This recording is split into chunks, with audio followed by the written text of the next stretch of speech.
The Heartless CEO, written by Jeron G. Chapter 22. Unexpected Visitor. Remember that woman's face? You shouldn't approach her if you're not with me. Danica sternly instructed the child as she stroked her soft hair. Why, Mommy? Daniela asked her mother in confusion. She got a feeling that the woman from earlier was actually kind. She's evil and she wants to snatch Daddy from us. She's the reason why your daddy and I didn't get married yet. Daniela was suddenly sad for her mother. When she saw that she was sad, she hugged her tightly. She's bad. I will tell Daddy to stay away from that woman, Mommy. No, she strongly rebuked the child. Daddy will get even angry with me and get upset. Do you want Daddy and I fight because of you? Daniela shook her head a few times as an answer to her mother. She did not want her mother to be angry with her and she did not want them to separate. Because Daniela had always told her that if they separate, she would leave as well. And she would never see her father again. Good girl. Danica smiled up to her ears before giving the child a kiss on the cheek. Danica orders Nicole to look at where Nicole is now. When she made sure that she was in her own office, she developed a plan with Daniela. A demonic smile was on her lips as she led the little girl to the elevator. Come in.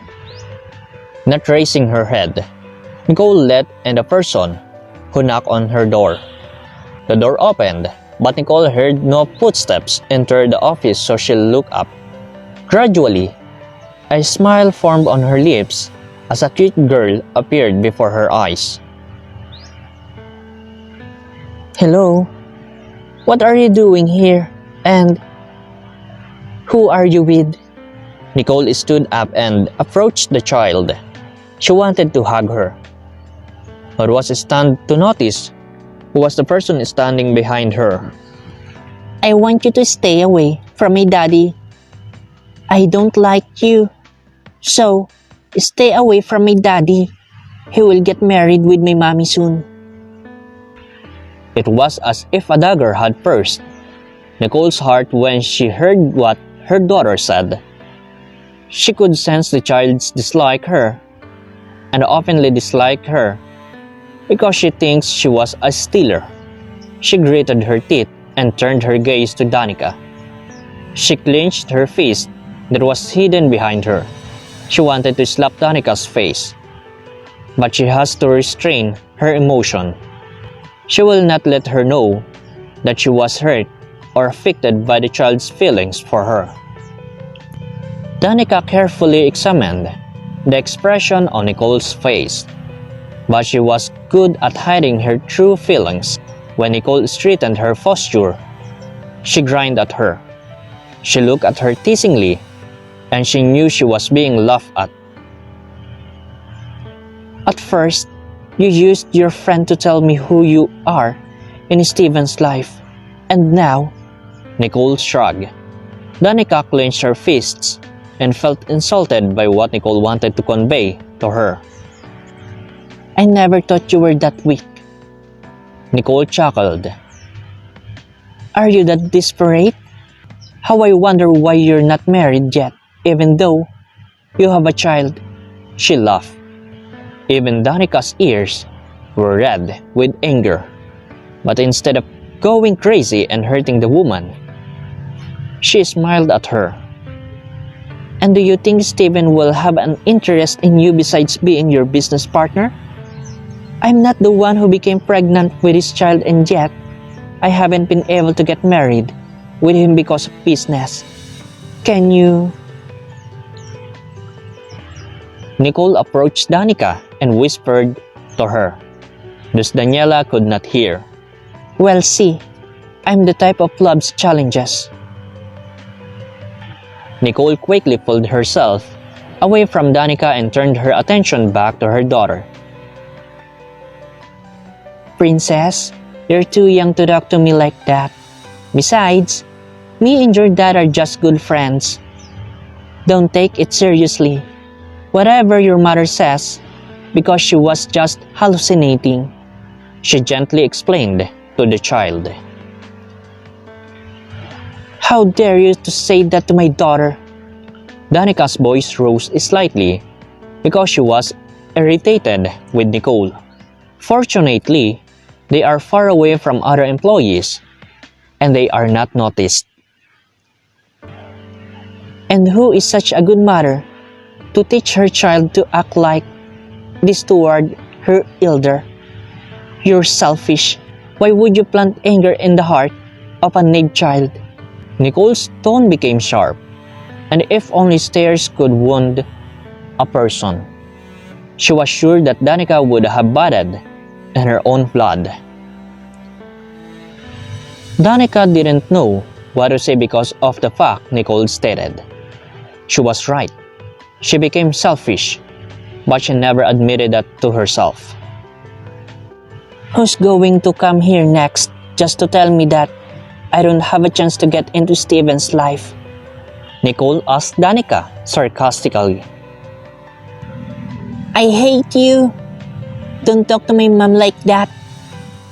Daniela angrily pushed the woman and frowned away from her mother. Danica made her expression sadder for the girl to see, so that she will be angry with a woman in front of her, and it will seem like Nicole's bullied her. Nicole raised both hands in front of the child and stepped back. She was hurt when she pushed her away, but her face remained emotionless. Danica quickly took the child away before anyone could notice them there. She didn't want Steven to know that she went to Nicole's office, particularly that she even brought his daughter with her. She didn't want to repeat what happened with Rita. Nicole let out a deep sigh when the two were no longer in front. The tears that had been wanting to fall could not be stopped from dripping from her eyes now. She decided to call Sam to alleviate the sadness she felt because she misses him. Mang Kanor was the one who answered her call and was worried because her voice was hoarse.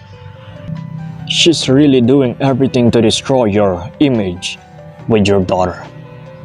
She's even using Daniela to discourage you. Mang Kanor made an angry comment after hearing Nicole's story. Sen frowned as he secretly listened to his mother and grandfather talk. He was sure that his sister, who is in their father's care, was the one they were talking about. He can see the sadness on his mother's face because of his twin. Nicole felt a little better after talking to her foster father. She told him she didn't want to disturb her son's sleep. Sen went back in his room when his grandfather dropped the call. He can also help his mother get closer to his sister the next day. It will be time for school and he is going to make sure he gets to be friends with his sister. Madame Asuncion became interested in her grandson's new business partner. She already knew that she looked like Daniela's real mother, though she had a glimpse of a new hope that their clan would have a male heir. All the employees who passed by the old madame quickly bowed their heads. Even as an old woman, she still has the reputation of a strict and dominant member of the Scout family. Why would she visit her grandson's new partner? An employee whispered to her companion when they saw where the old woman was going. Some of the collage also asked each other. It just so happened that the madam personally visited an employee of the company. Ma'am, Madame Asuncion is coming. Nicole's assistant, Brenda, informed her. Nicole quickly adjusted herself and thanked Brenda. She prayed to herself that she would not be like Rita, who is quick to judge the character of others even if they didn't really know her. Good afternoon, madam. Nicole bowed her head to get the old woman as she entered her office. She couldn't help but feel nervous by the way she looked at her. I read the news involving you and my grandson. The madam looked straight at the young lady. It was intense. I am sincerely sorry if your family had a problem because of that. She immediately apologized to the old woman. I'm here to tell you something. Not that I'm happy with the issue, but I want you to know that I don't care about that. Nicole wanted to raise an eyebrow and was a bit confused by the phase of the conversation between them. She was shaken by her cold stares, but she feels that she was not mad at her at all. What do you think of my grandson? Yes? Nicole's eyes widened slightly and she couldn't believe the other person's direct question. I just want to know what you think of Steven as a man and not as a business partner. Nicole swallowed her own saliva and her heart beat faster because of the old woman's question. She was like that when she remembered the young man's kiss on her. The corner of her lips lifted when she noticed the changes in the color of the young man's cheek. When you kissed him, what was his reaction? Nicole's eyes widened and her cheeks grew redder because of the embarrassment. How did you know there was a kiss between us? The scene in Josh's office rubbed off her lips. So, it's not just the kiss and the news that happened between the two of you. Nicole covered her own mouth with one palm when she got what the old woman meant. She wanted to smack herself for betraying herself like that. She was surprised when the old woman laughed and she even looked happy. Are you alright? She asked the old woman nervously because she looked possessed by an angel by the way she laughed. Never mind, Iha.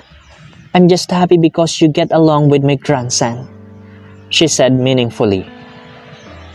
With lips parted, Nicole's gaze followed the old woman as she left her office.